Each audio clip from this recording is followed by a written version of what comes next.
Good morning everyone, welcome back to my channel. কেমন আছো তোমরা সবাই? আশা করছি সবাই খুব ভালো আছো। আজ যেখানে আছো সুস্থ আছো। তোমাদের ভালোবাসার আশীর্বাদে আমরাও সবাই কিন্তু বেশ ভালো আছি।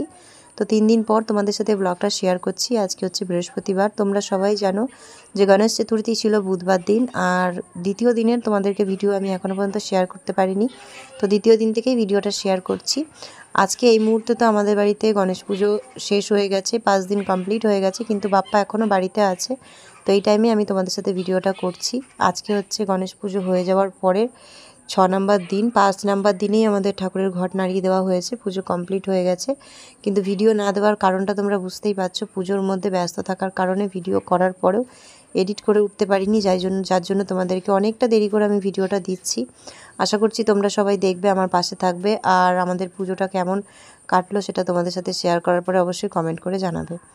তো আজকে ভিডিওটা যদি কোথাও একটু ভালো লেগে থাকে লাইক কমেন্ট করতে ভুলে যেও না, আর যদি চ্যানেলে নতুন হও তাহলে অবশ্যই সাবস্ক্রাইব করে নিও।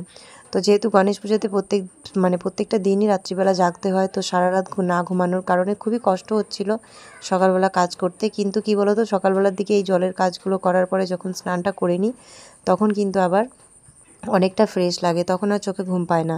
আর রাত্রিবেলার দিকে যতটা পারি জেগে থাকার চেষ্টা করি, কারণ রাত্রিবেলা সারা রাত দিয়া আর ধূপকাঠি দুটো কিন্তু কন্টিনিউ জ্বালিয়ে রাখতে হয়। সেগুলোকে কিন্তু বুঝে দিলে হবে না, যেন বুঝে না যায়, তার জন্য আমাদেরকে জেগে থাকতে হবে আর সেগুলো জ্বালিয়ে রাখতে হবে। তো যাই হোক, এখন ভোরবেলা 5:30টার থেকে তোমাদের সাথে কাজকর্ম শেয়ার করার চেষ্টা করছিলাম। তো হালকা জলের কাজকর্ম করে নিচ্ছি, থালা বাসন মেজে তারপরে আমি স্নান করব। তো ভোরবেলাতে উঠে একবার স্নান করতে হয়, কারণ আমাদেরকে 6টার সময় একবার আরতি করতে হয়।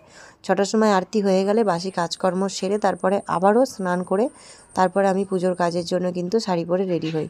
তো এরকমটা প্রত্যেক দিনই করতে হয়। এটা প্রত্যেক বছরই, শুধু এই বছর বলেই নয়। ঠাকুরকে 4বার আরতি করতে হয়, 4বার 4 টাইমে আরতি করার সময় কিন্তু আমাদের প্রত্যেককেই কিন্তু একসাথে এক জায়গায় থেকে আরতিটা করতে হয়। কথা দিয়ে দিয়েছো?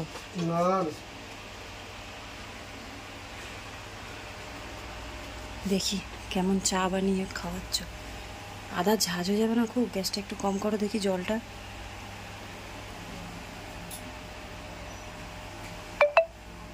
এবার দিয়ে দাও চিনি আর চা পাতা। জল অনেকটা ফুটে গেছে, চিনি তো দিয়ে দিয়েছি। বেশ, তাহলে চা পাতা দিয়ে একবার উপর দিকে উতল আসবে আর সঙ্গে সঙ্গে কিন্তু বন্ধ করে দেবা। আর হ্যান্ডেলটা কিন্তু ইয়ে করবা না, কাপড় ছাড়া ধরবা না। এই কম করো কম করো কম করো, উঠলে উঠছে। এটা চা পাতা? না না না, না আরো কম করো। হ্যাঁ আর একটু, ব্যাস ব্যাস ব্যাস ব্যাস দাও।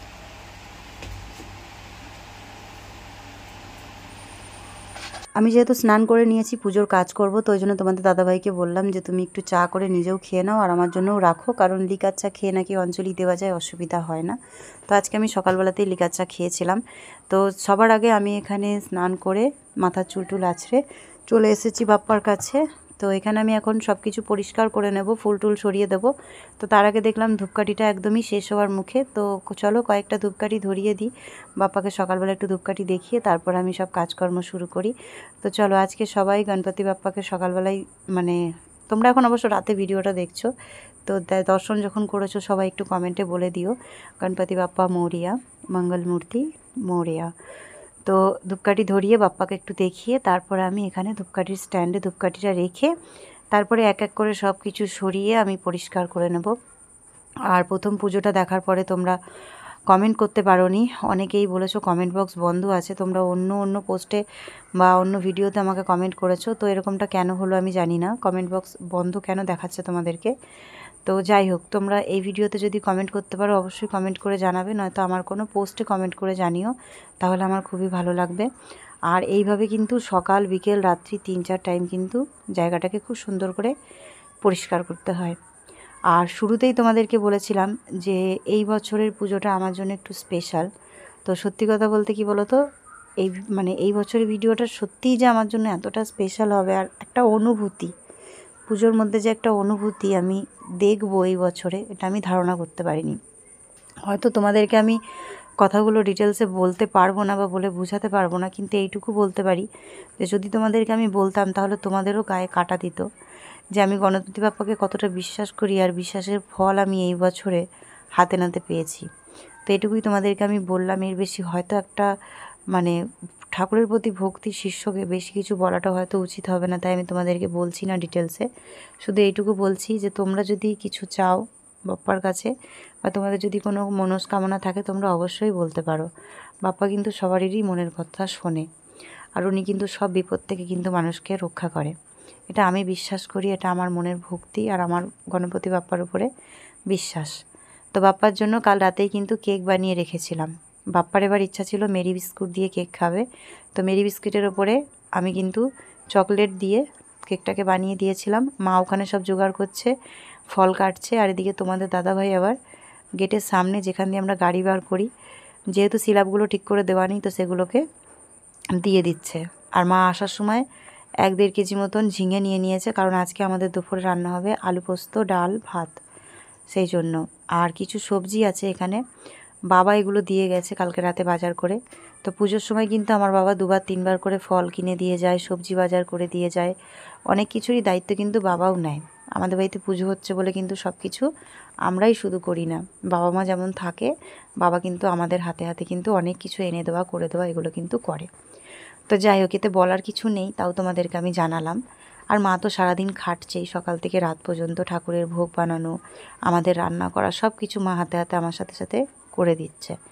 তো আমার ঠাকুমাও চলে এসেছে একদম সকালবেলাতেই। ঠাকুমা তো এই কটা দিন কন্টিনিউ এসেছে, সকালে এসেছে বিকালে গেছে। আমার খুব ভালো লেগেছে। এই বয়সে বুঝতেই পারছো, হেঁটে হেঁটে আমার বাবার বাড়ির থেকে এই বাড়িতে আসাটাও খুব কষ্ট, সারাদিন রোদ গরম, কিন্তু তাও ঠাকুমা এসেছে। কারণ বাপ্পাকে আমরা সবাই খুব ভালোবাসি, এই একটা বছরের অপেক্ষায় থাকি কবে বাপ্পা আসবে। আর এই বছরটা তো সব কিছুই একদম অন্যরকম। তোমাদের দাদাভাই এসেছে, তারপর আমার ঠাকুমা ডেলি আসছে। ঠাকুমা আগের বছর একবারই এসেছিল, তাছাড়া আসতে পারেনি। এই বছর প্রত্যেকটা দিন এসেছে, আর সকাল সকাল এসেছে, একদম সকাল সকাল। তারপরে আমার বোনের মেয়েটা এখানে আছে, বোন যাই হোক আসতে পারেনি, কিন্তু বোনের মেয়েটা রয়েছে, ও প্রত্যেক দিন আমাদের সাথে থাকছে, আসছে, বাড়ি যাচ্ছে। তো এগুলো সব ভালো লাগছে। তারপরে বাবা ভাই এরা তো আছেই। আর তারপরে কিন্তু পুজোর 4 নম্বর দিনে আমার শাশুড়ি মাও এসেছেন। তো ওনাকে আমি দেখাবো, পুজোর মধ্যে ভিডিও করতে পারিনি, কিন্তু আলাদা করে আমি ভিডিও করে অবশ্যই দেখাবার চেষ্টা করব। তো এই 5টা বছরের মধ্যে, মানে 4 বছর প্লাস আমরা এই বাড়িতে এসে রয়েছি। তো আমার শাশুড়ি মা কিন্তু প্রথমবার এসেছে, আর তোমাদের দাদাভাই কিন্তু নিয়ে এসেছে। আমার শ্বশুরবাড়িতে গিয়ে ওনাকে নিয়ে এসেছে, আর উনি এসেছে, সত্যিই খুব ভালো লাগলো। তোমাদের সঙ্গে অবশ্যই আমি শেয়ার করব। হয়তো বাপ্পাই চেয়েছে যে উনি আসুক, এসে ওনার দর্শন করুক। তো এখানে মা কিছু জিনিস তৈরি করে ফেলেছে, আরও কিছু জিনিস তৈরি করছে। তো ততক্ষণ আমি ভাবলাম সিংহাসনটাও সাজিয়ে ফেলি, কারণ সিংহাসনটাও সকাল থেকে পরিষ্কার করে রেডি করে দিতে হবে। যখন পুজো করতে আসবে তখন সব ঠাকুরের কিন্তু একসাথেই পুজোটা হবে। তো এখানে আমি সব আস্তে আস্তে রেডি করে দিচ্ছি। তো তোমরা দেখতে থাকো ভিডিওটা, আশা করছি তোমাদের খুবই ভালো লাগবে।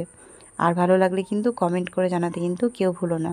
আর পুচকুসোনা শুভ স্নান করে রেডি হচ্ছে, আর পুজো করতে আসলে পরে তখন তোমাদের সাথে শেয়ার করব পুজোটা সামান্য একটু। তবে খুব বড় ভিডিও করব না, কারণ বড় ভিডিও করার আমার খুব একটা ইচ্ছাও নেই। আর পুজোর মধ্যে তেমন একটা সময় পাইনি খুব ঘন ঘন ভিডিও করার জন্য। আর আমার ফোনের স্ট্যান্ডটা তো তোমরা জানোই অনেক দিন ধরেই ঠিক করে কাজ করছে না। তো এখানে যেমনটা হয়েছে বাড়ির থেকেই অল্প করে ফুল দিয়েছি। তারপরে এখানে রয়েছে ঠাকুরের জন্য প্রসাদ, কত রকমের কি আছে সেগুলো তোমরা একটু দেখে নাও। আর ভেঙে চুরে আমি কিছু বললাম না, যতটা যা পেরেছি প্রত্যেক দিনই ঠাকুরকে 2-3 বার করে আমরা দেওয়ার চেষ্টা করেছি। তো এই যে ঠাকুরের মুখটাও একবার দর্শন করে নাও তোমরা। আর ওপরে লাইটিংটা সবসময়ই জ্বলছে, কারণ এটা করাই হয়েছে বাপ্পার জন্য। শুরুর দিন থেকে নিয়ে এটা কন্টিনিউ জ্বলবে যতক্ষণ বাপ্পা থাকবে। আর এখানে খাবার টাবার সব কিছু রেডি হয়ে গেছে, মা এবার সাজিয়ে গুছিয়ে দিলেই সকাল 8টার সময় ব্রাহ্মণ আসার কথা, 8টার সময় পুজোতে বসবে। তবে আজকে ব্রাহ্মণ মামা আসবে, ব্রাহ্মণ ভাই আজকে আর সকালে আসবে না, ও একবারে সন্ধেবেলায় আসবে। তো সত্যি কথা বলতে কি জানো তো, একটা জিনিস লক্ষ্য করে দেখেছি যে তোমরা 2-3 জনাকে দিয়ে পুজো করাবে, তার মধ্যে ঠিক একটা মানুষকে কিন্তু ভগবানও দেখবে বেছে নেয়, যার পুজোটা সত্যি তোমার মনটাকে একদম জুড়িয়ে দেবে। তো 2 বছর ধরে তো ভাই পুজো করছে, এই মামারই ছেলে কিন্তু, যাকে আমি এখন দেখাচ্ছি ওনারই ছেলে, কিন্তু এত সুন্দর করে পুজো করে, এক একটা মন্ত্র এত সুন্দর করে জপ করে না, মনটা একদম জুড়িয়ে যায়। ঠাকুরও হয়তো চায় যে তাড়াতাড়ি পুজো নিতে, তাই জন্য ও একটা বেলাও না আসলে না ভালো লাগে না। তো একবেলা তো ব্রাহ্মণ মামা এসে পুজো করেছে, কিন্তু সন্ধেবেলাতেই ভাই আবার কিন্তু পুজো করতে চলে এসেছে।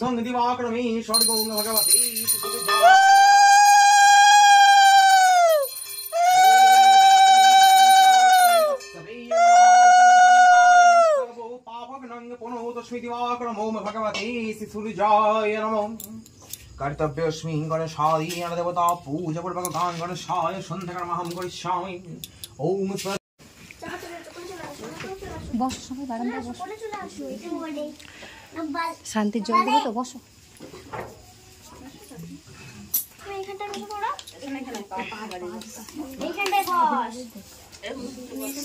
সোনা একটু পিছনে বসো মামার থেকে একটু পিছনে বসো পা গুটাও পা গুটাও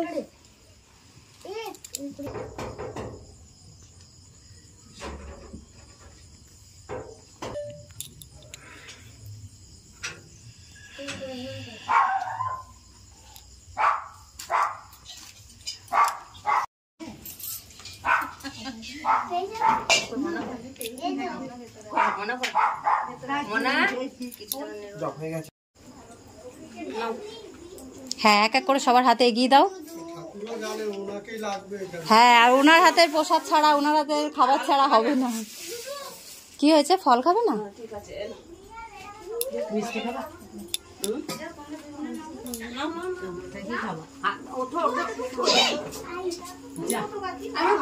ওটার পাপোশেরটা তুলো না পাপোশেরটা তুলো না তুলো না তুলো না না ওটা নিতে নাই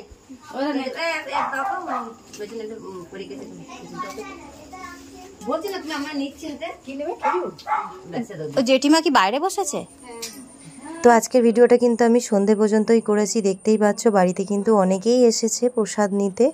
সবাই কিন্তু আমাদের পাড়ার এইখানকারই, কাউকে নেমন্তন্ন করতে হয় না তেমনভাবে, কারণ আমি একটা বছরই নেমন্তন্ন করেছি, তারপর থেকে কিন্তু সবাই নিজেরাই আসে। এইটাই হচ্ছে মানুষের কিন্তু ভক্তি শ্রদ্ধা। তো এসে সবাই একটু ঠাকুরের ফটো তুললো, প্রসাদ খেলো, মজা করলো, আনন্দ করলো, আর আমি এই পর্যন্তই ভিডিওটা করেছিলাম।